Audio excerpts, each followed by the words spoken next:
Hello et bienvenue à ce nouveau numéro de la Minute Arthur. Aujourd'hui, nous parlons de la puissance des mots. Les mots peuvent construire ou détruire une personne ou une relation. Et la façon dont tu les emploies peut t'ouvrir ou te fermer les portes aux opportunités. Ce numéro m'a été inspiré suite à une conversation que j'ai eue avec un de mes leaders à l'église où je fréquente. Pour les besoins d'illustration, nous l'appellerons Joseph. Joseph me raconte comment pendant une période de 2 ans de sa vie, il a vécu sous de constantes intimidations et harcèlement verbal dû à ses traits physiques jugés pas assez bien par ses camarades de classe. Étant élève dans un internat, les insultes, intimidations, moqueries et harcèlements ne s'arrêtaient pas qu'à l'école. Même au dortoir, ses bourreaux ne les laissaient pas en paix. L'oppression est allée tellement loin qu'à la fin de l'année, il a été élu la personne la plus laide de l'école.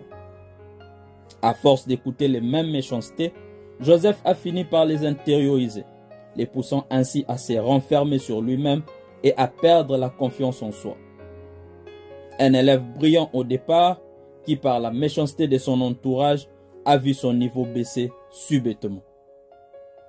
Mon ami, très souvent nous minimisons l'impact de ce qui peut être causé par les mots que nous employons. Ce qui peut être banal pour toi peut rester gravé pour toute une vie chez quelqu'un d'autre.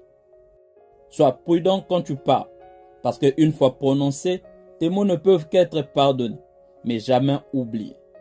Car les mots sont gratuits, mais ta façon de les utiliser peut te coûter énormément cher. Dans ces débats, accepte d'être une partie de la solution et non du problème. Autant qu'ils peuvent nuire, tes mots peuvent aussi élever. Face à une personne ou une situation désespérée, les mots appropriés peuvent accomplir de miracles.